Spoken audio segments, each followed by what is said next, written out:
Anda adalah satu-satunya Alkitab yang pernah dibaca oleh beberapa orang, dan hidup Anda berada di bawah pengawasan setiap hari. Apa yang orang lain pelajari dari Anda? Apakah mereka melihat gambaran yang akurat tentang Allah Anda? Menurut kitab suci, hampir semua yang benar-benar memenuhi syarat seseorang untuk kepemimpinan berhubungan langsung dengan karakter. Hidup adalah karunia dari Allah yang diciptakan menurut gambarnya sendiri. Justru karena begitu kuat, Alkitab selalu memiliki musuh-musuhnya. Orang-orang menantang kredibilitasnya. Skeptis mempertanyakan keakuratannya.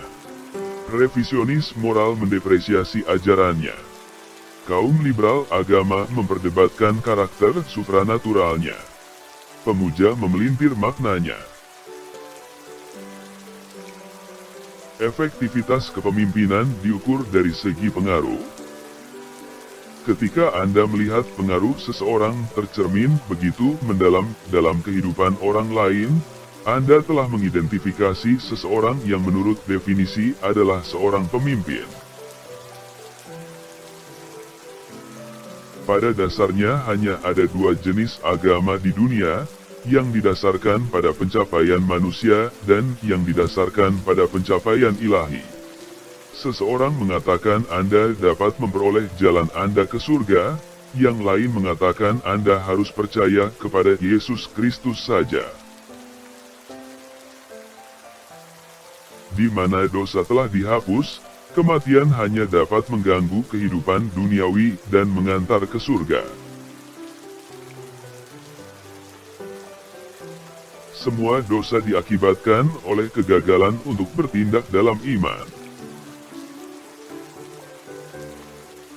Ingatlah bahwa bahkan kecaman Yesus yang paling pedas, sebuah cacian yang pedas terhadap para pemimpin agama Yerusalem dalam Matius 23 berakhir dengan Kristus menangisi Yerusalem. Kasih sayang mewarnai semua yang dia lakukan. Tanggung jawab kita hanyalah untuk menjadikan kesaksian kita setia, adalah tanggung jawab Tuhan saja untuk membuatnya efektif. Keserupaan dengan Kristus adalah substansi dari dedikasi rohani. Seseorang yang tidak dimurnikan dari dosa tidak memiliki klaim untuk diselamatkan darinya. Orang Kristen tidak ditinggalkan di dunia secara tidak sengaja, tetapi ditempatkan di sana pada tugas ilahi dari Tuhan mereka. Pekerjaan tidak diperlukan untuk mendapatkan keselamatan. Tetapi keselamatan sejati yang dilakukan oleh Tuhan tidak akan gagal untuk menghasilkan perbuatan baik yang merupakan buahnya. Kasih karunia Tuhan adalah perkenanannya yang tidak layak kepada orang-orang berdosa yang jahat dan tidak layak, yang dengannya dia membebaskan mereka dari penghukuman dan kematian. Doa adalah respon spontan dari hati yang percaya kepada Tuhan. Mereka yang benar-benar diubahkan oleh Yesus Kristus menemukan diri mereka tersesat dalam keajaiban dan sukacita persekutuan dengan Dia. Doa adalah hal yang wajar bagi orang Kristen seperti halnya bernafas. Orang tidak perlu melakukan sesuatu untuk pergi ke neraka, mereka hanya harus tidak melakukan apapun untuk pergi ke neraka. Kebenaran tidak memiliki derajat atau corak. Setengah kebenaran adalah kebohongan keseluruhan, dan kebohongan putih benar-benar hitam. Kehidupan Kristen tidak menambahkan Yesus ke dalam cara hidup seseorang, tetapi meninggalkan cara hidup pribadi itu untuk dia, dan bersedia membayar biaya apapun yang mungkin diperlukan. Kekhawatiran, pada dasarnya, adalah produk dari kurangnya iman dan kepercayaan kepada Tuhan.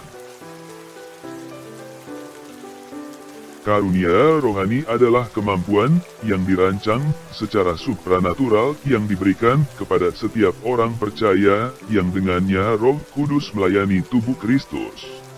Karunia rohani tidak dapat diperoleh, dikejar atau dikerjakan. Itu hanya diterima melalui kasih karunia Allah.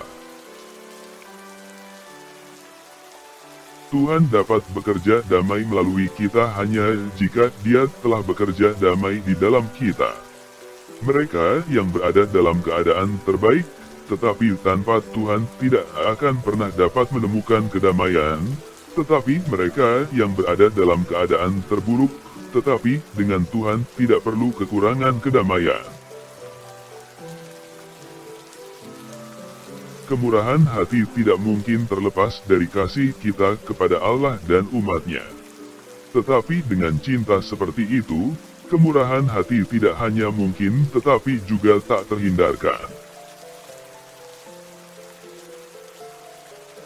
Doa adalah saraf yang menggerakkan otot-otot kemahakuasaan.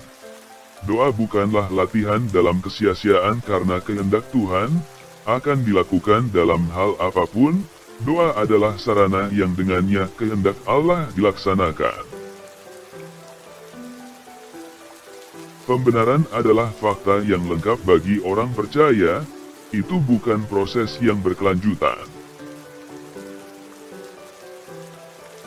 Kehendak Tuhan mungkin bukan kesempurnaan hidup orang percaya sejati, tetapi itu adalah arahnya. Penyembahan hanyalah memuliakan Allah, ini berarti tidak ada yang dituntut dari kita yang tidak dapat dilakukan sebagai tindakan penyembahan. Mengapa orang Kristen sakit? 1. Beberapa penyakit berasal dari Allah. 2. Beberapa penyakit berasal dari setan. 3. Beberapa penyakit adalah hajaran karena dosa. Iman sejati tidak pernah dilihat sebagai pasif, itu selalu patuh. Disiplin itu sulit, menyakitkan, dan seringkali menyayat hati. Bukan berarti kita tidak boleh mengasihi para pelanggar, tetapi bahwa kita harus lebih mengasihi Kristus, gerejanya, dan firman-Nya. Cinta kita kepada para pelanggar bukanlah untuk menjadi toleransi sentimental, tetapi mengoreksi kasih.